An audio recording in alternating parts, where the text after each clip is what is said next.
संवाद कला या विषयावरती माझ्या अनुभवामधनं काही मुद्दे जे मला वाटतं की जे नवीन ॲस्पिरंट विद्यार्थी आहेत, जे शिकाऊ विद्यार्थी आहेत, जे या क्षेत्रामध्ये नव्यानं पदार्पण करतात, अशांसाठी मुख्यत्वे यांना मी डोळ्यासमोर ठेवून हा व्हिडिओ बनवला आहे असं म्हणायला हरकत नाही. मित्रांनो, बऱ्याचदा काय होतं की जे सॉफ्ट स्किल्स असतात हे आपल्याला एकतर पाहून शिकावे लागतात किंवा याला आपल्या घरातूनच कुणीतरी आपल्याला हे शिकवलं गेलं पाहिजे. तर बऱ्याचदा या दोन्ही गोष्टींचा आपल्याकडे अभाव असतो. शिकतानाही आपल्याला बराच उशीर होतो, कदाचित काही कटू अनुभव येतात आणि त्यानंतरच आपल्याला कळतं की नाही, आपण असं बोलायला नको होतं किंवा असं बोलायला पाहिजे होतं, व्हाईस वर्सा. तर मित्रांनो, आता काय होतं बऱ्याचदा की आपण ज्या बॅकग्राऊंडमधनं आलेलो आहोत किंवा ज्या ठिकाणी आपण आता तुम्ही एक सेल्स पर्सन होता, त्यावेळेस कंपनी तुम्हाला ट्रेन करते, कंपनी तुम्हाला इतर गोष्टी सांगून मगच मार्केटमध्ये पाठवते. पण सॉफ्ट स्किल हा त्यामध्ये खूप महत्त्वाचा भाग असतो. जसं की तुम्हाला फक्त डॉक्टर ओरिएंटेडच बोलण्यावर जास्तीत जास्त इथं भर दिलेला असतो. तर मी आजच्या व्हिडिओमध्ये प्रयत्न करणार आहे की आपल्या क्षेत्रामध्ये ॲज अ एम आर तुम्ही ज्या वेळेला काम करता त्यावेळी तुम्हाला आणखी काही गोष्टी अशा असतात ज्या तुम्ही ट्रिक म्हणून इथं वापरू शकता. तर त्या गोष्टी तुम्ही जर यूज केल्या तर निश्चितच तुम्हाला त्याचा फायदा होईल.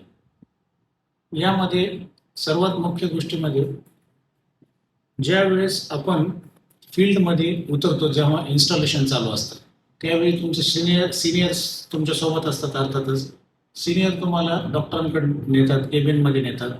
त्यावेळेला तुम्ही फुल्ली त्यांना ऑब्झर्व केलं पाहिजे. सिनियर्सला ते कुठल्या ॲटिट्यूडने बोलतायत, काय बोलतायत.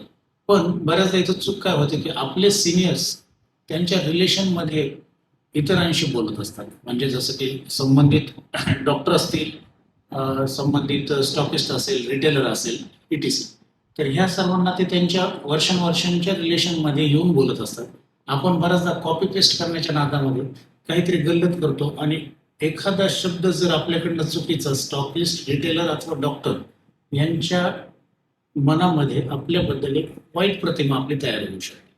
तर या ठिकाणी दोन गोष्टींची काळजी घ्यायची. सगळ्यात पहिल्यांदा ही काळजी घ्यायची की आपण कुठलीही प्रतिमा डोक्यामध्ये ठेवून समोरच्याला बोलायचं नाही. म्हणजे इफ सपोज तुमच्या मॅनेजर्स असतील किंवा तुमचे कलिग असतील, यांनी तुम्हाला जर काही स्टॉकिस्ट असो, रिटेलर असो, डॉक्टर असो, तुमच्या संबंधित येणाऱ्या कुठल्याही व्यक्तीबद्दल जर कुठला निगेटिव्ह शेड त्यांनी आधीच तुम्हाला बोलला असेल तर कदाचित तो त्याचा प्रिव्हियस अनुभव असेल. त्याच्यामुळे आपण त्या अनुभवावर वागण्याची गरज नाही आहे त्या ठिकाणी. त्यानंतर मित्रांनो, ज्यावेळेस तुम्ही स्टॉकिस्टकडे जाता तर खूप महत्त्वाची गोष्ट असते की तुम्ही त्याचा मूड पाहणं. त्यावेळेला त्या स्टॉकिस्टकडे काही दुसरी कामाची गडबड आहे का, त्याची कुठली पॅकिंग चालू आहे का. तर अशा वेळी तुम्ही जाल आणि त्या ठिकाणी तुम्ही तुमचं मेल ID इन्व्हर्ट करायचं आहे, मोबाईल नंबर एक्सचेंज करायचा आहे, ह्या सर्व गोष्टी ज्या वेळेला तुम्हाला त्यांना बोलायच्या असतात तर याचा एक फॉर्मॅट तुमच्या लक्षात आला पाहिजे. जसं की सपोज तुम्ही एखाद्या स्टॉकिस्टकडे गेला, तुम्ही त्यांना विचारू शकता की सर आता ही भेटण्याची, बोलण्याची योग्य वेळ आहे का. त्यानंतर तुम्ही पाहू शकता की जर त्यांच्याकडे असं कोणी शिल्लक व्यक्ती असेल की जो ह्या सर्व गोष्टी, ह्या सर्व प्रोसेस फॉलो करतोय, म्हणजे जसं की तुम्ही ओनरला विचारू शकता की सर तुमच्याकडे कोणी असा व्यक्ती आहे का की ज्याला मी माझा मेल ID किंवा माझा मोबाईल नंबर, इथल्या ऑर्डर देण्यासाठीला जो नंबर लागतो तो नंबर, अशा सर्व गोष्टी मला ज्या एक्सचेंज करायच्या आहेत, या मी कुणाशी बोलेल, ह्याच्याशी संबंधित व्यक्ती कोण आहे, याची तुम्ही पहिल्यांदा आवर्जून त्यांच्याकडनं घेतलं पाहिजे.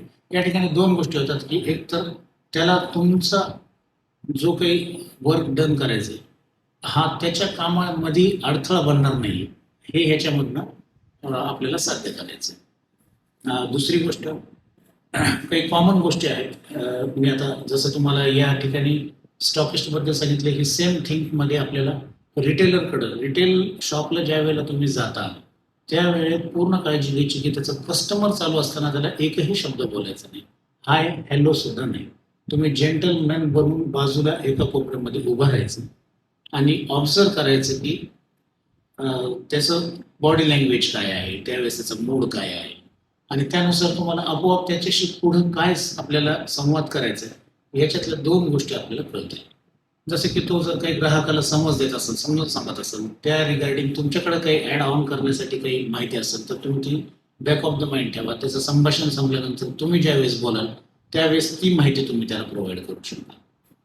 तर मित्रांनो पहा, तुम्ही पण त्याच्या जर जागेवर जाऊन असा विचार केला की तुम्हाला एकदम आता सध्या तुमचं कस्टमर चालू आहे, तुम्हाला तुमचं अर्निंग करायचं आहे, आणि त्यावेळेला जर कोणी डिस्टर्ब केलं तर तुमचं पण स्वाभाविकच तसा मूड होईल की तुम्ही त्याला ट्रीट करणार नाही, म्हणजे व्यवस्थित ट्रीट करणार नाही. तर हा मुद्दा आपण कायम डोक्यात ठेवला पाहिजे. त्यानंतर कालांतरानं ज्यावेळेस आपण स्टॉकिस्ट असू, रिटेलर असू किंवा डॉक्टर असू, यांच्याशी जेव्हा एक सलगी तयार होते, वारंवार आपण त्यांना रेग्युलरली भेटतो, 4 महिने 6 महिने ह्यानंतर ज्यावेळेस आपण जातो, तर त्यावेळेस सुद्धा आपण एक काळजी काय घेतली गेली पाहिजे की आपण खूप ओव्हर फ्रेंडली त्यांच्याशी नाही झालं पाहिजे. ओव्हर फ्रेंडली म्हणतो मी, तुम्ही रिलेशन बिल्ड करा इथपर्यंत ठीक आहे, पण काही मुद्दे जे मी आज आपल्यासोबत शेअर करतोय अत्यंत महत्त्वाचे मुद्दे आहेत. त्यामध्ये सर्वात पहिला मुद्दा आहे भान ठेवून बोलणे. भान ठेवून बोलणं म्हणजेच काय की कॉन्शियसनेस असावे. आपण काय बोलतोय, आपण कुठला, आपण त्याला कळत नकळत जरी त्याला आपण हर्ट करत असलो तरी उद्याच्याला तो आपल्याला एका विशिष्ट श्रेणीमध्ये ठेवूनच नंतर बोलणार आहे. त्यामुळे भान ठेवून बोलायचं कुठलीही गोष्ट बोलत असताना, ठीक आहे. त्यानंतर नेमकेपणाने बोलायचं. जर कदाचित तुम्ही तुमच्या कंपनीच्या काही गोष्टी आहेत ज्या तुमच्या असोसिएशन असेल किंवा अजून कुठल्या वरिष्ठ लोकांकडे जाल आणि त्या लोकांकडे गेल्याच्या नंतर तुम्ही त्यांना नेमकेपणाने बोललं पाहिजे. जो तुमचा पॉईंट आहे पॉईंट टू पॉईंट बोलायचं. कुठल्याही प्रकारची पसगळ लावून जर तुम्ही तिथं बोलला तर त्या ठिकाणी समोरचा व्यक्ती तुम्हाला फार काही एंटरटेन करणार नाही. त्यामध्ये तो तुमचा आणि स्वतःचा वेळ घालवायला अजिबात इंटरेस्टेड नसतात. सो तुम्ही याची पूर्ण काळजी घ्यायची की तुम्हाला नेमकंपणाने काय बोलायचं ते बोलून घ्यायचं. त्यानंतर बऱ्याचदा मी असं ऑब्झर्व करतो की खूप लोक जे आहेत ते एखाद्याच्या व्यंगावर, जातीवर, धर्मावर असं बोलायला चालू होतात, नकळत बोलतात. जसं ते त्यांच्या कंपनीमध्ये, फ्रेंड सर्कलमध्ये बोलतात. पण मित्रांनो लक्षात घ्या, हे आपलं प्रोफेशनल ठिकाण आहे. या ठिकाणी समोरचा हा तुमचा केवळ कस्टमर म्हणून त्याच्याकडे बघायचं. तो कोण आहे, काय आहे, तो सर्वात आधी तुमचा कस्टमर आहे. त्या भावनेने तुम्ही त्याला बोलायचे. जर उद्या तुम्ही आणि त्यांनी त्याचं मताच्या एखाद्या विपरीत मत जर तुम्ही तिथे व्यक्त केलं तर होऊ शकतं की तो तुम्हाला कायमचा तुमचा विरोधकच बोलतो. त्याच्यामुळे राजकीय गोष्टी, कोणाच्या व्यंगावर, कोणाबाबतचं गॉसिप करणं हा असं असतो तसंच तुमच्याच कलिग्समध्ये, ठीक आहे. जर तो त्याच्या फार मोठ्या अडचणीचा भाग बनणार असेल तर तुम्ही त्याला कल्पना देणे एका वेगळ्या विशिष्ट वेळेला हा भाग वेगळा. परंतु सतत ह्या गोष्टींमध्ये आपल्याला शक्य तेवढं तुम्ही कमी पडायला पाहिजे. तर मित्रांनो ह्या झाल्या आपण काय बोलायला पाहिजे या गोष्टी.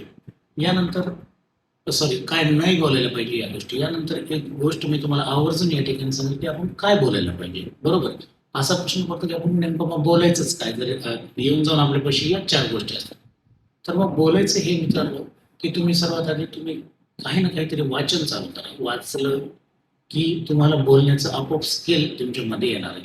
तर वाचताना काय वाचायचं, आपल्या क्षेत्राच्या रिगार्डिंग रिसेंटली काही बातम्या असतील, त्याचे काही न्यूज असतील तर त्या गोष्टी तुम्ही आवर्जून वाचायच्या, त्याला अपडेट राहायचं, ठीक आहे. त्यानंतर ज्यावेळेस तुम्ही एखादा रिटेलर आहे, त्याच्याकडे वेळ आहे, तो तुम्हाला थांबवतो, चहा मागवतो, तशा वेळी तुम्ही त्याला ऑब्झर्व करा. त्याच्या शॉपमध्ये जर तुम्हाला कुठं स्वच्छता नाही दिसत आहे तर तुम्ही त्याला एक चांगल्या शब्दामध्ये तुम्ही त्याला सांगू शकता की मी हे या ठिकाणचं हे मेडिकल पाहिलं, तुम्हाला ज्या वेळेला वेळ असेल आपण जाऊया. ते खूप चांगल्या प्रकारे स्वच्छ दुकान ठेवतात, त्यांचं वेल ऑर्गनाइज्ड दुकान असतं. मला असं वाटतं की आपण तिथं जाऊन पण जर ते पाहिलं तर तुमच्या पण शॉपमध्ये तुम्ही तशी डेव्हलपमेंट करू शकाल, तशी अरेंजमेंट करू शकाल. त्यांच्याकडे शॉर्टेज नसतं. म्हणजे तुम्ही सांगताना जर समोरच्याला हे लक्षात आलं की त्याचं कुठंतरी बेनिफिट होण्याच्या भावनेतूनच तुम्ही बोलताय तर तो निश्चितच तुमचा होऊन जाईल. तर मित्रांनो ह्या गोष्टीची तुम्हाला नेहमी काळजी घ्यायची की समोरचा माणूस आपलाही झाला पाहिजे आणि त्याला आपल्याकडे योग्यच बोलला गेलं पाहिजे. त्यानंतर